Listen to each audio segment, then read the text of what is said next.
Hi friends, நம்ம இந்த வாரம் ஆன்மீக கதைகளில் அடுத்து பார்க்க போகிற கதை பாவத்தின் பங்கு. வாங்க பார்க்கலாம். தவத்தில் இருந்த ஒரு மகரிஷி கண்ணை திறக்காமலே தினமும் ஒரு வாட்டி கையை நீட்டு வரான்.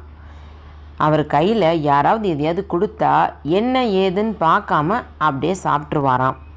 இவர் கையை நீட்டும் போதெல்லாம் அங்கே இருக்கிற பக்தர்கள் காய்கள் கனிகள்னு அவருக்கு கொடுப்பாங்களாம்.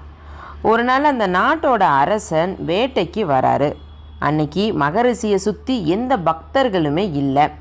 அந்த நேரத்தில் மகரிஷி கையை நீட்டுறாரு. ஆனால் மன்னர் தான் வந்து அந்த குதிரை போட்ட சாண உருண்டையை மகரிஷி கையில் கொடுத்துட்றாரு. மகரிஷியுமே அதை பார்க்காமலே சாப்பிட்றாரு. மன்னன் சிரிச்சுக்கிட்டே அந்த இடத்த விட்டு கிளம்பி போயிடுறாரு. மறுநாள் முனிவர் ஒருத்தர் அரசவைக்கு வர்றாரு. முக்காலமும் தெரிஞ்ச அவர், மன்னா, நேற்று நீ காட்டில் தவம் இருக்கும் மகரிஷிக்கு குதிரை சாணம் கொடுத்தேல, அது நரகத்தில் மலை மாதிரி வளர்ந்துக்கிட்டு இருக்கு. நீ நரகம் வந்ததுமே அதை தான் நீ சாப்பிட போகிற அப்படின்னு சொல்லிட்டு அந்த இடத்த விட்டு கிளம்பிடுறாரு. இது கேட்டதுமே மன்னன் நடுங்கி போயிடுறாரு. தர்மம் செஞ்சு தன்னோட பாவங்களை குறைக்கலாம் அப்படின்னு முடிவு பண்ணுறாரு.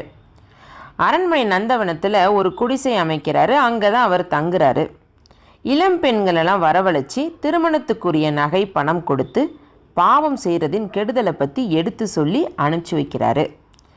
இதை இந்த ஊரில் சில பேர் வேறு மாதிரியாக கதை கட்டி விட்றாங்க.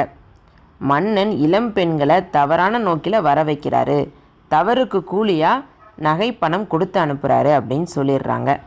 ஒரு நாள் பார்வை இல்லாத கணவரை கூப்பிட்டுட்டு ஒரு பெண் அரசரோட குடிசைக்கு முன்னாடி பிச்சை கேட்குறாங்க. அந்த கணவன், நீ யார் வீட்டுக்கு முன்னாடி நிற்கிற அப்படின்னு கேட்குறாரு. அரசர் வீட்டுக்கு முன்னாடி தான் அப்படின்னு அந்த பெண் பதில் சொல்கிறாங்க. ஓ, தானம் கொடுக்குறதா சொல்லி பெண்களோட கற்பை சூறையாடுகிறாரே, அவர் வீட்டுக்கு முன்னாடியா அப்படின்னு கேட்குறாரு.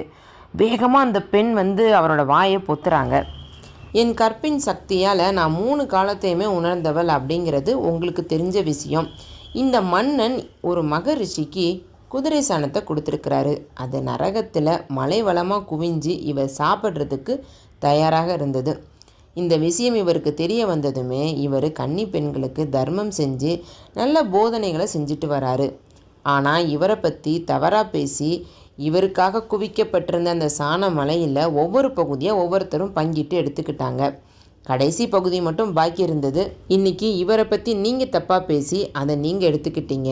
அடுத்த பிறவிலையுமே பார்வை இல்லாமல் தான் பிறக்க போகிறீங்க அப்படின்னு அந்த பெண் சொல்கிறாங்க.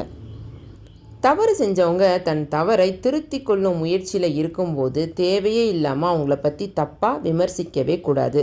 அப்படி செஞ்சோம் அப்படின்னா அவங்க செஞ்ச பாவங்களை பங்கு போட்டு கொள்ளும் நிலைமை தான் நமக்கு வரும்.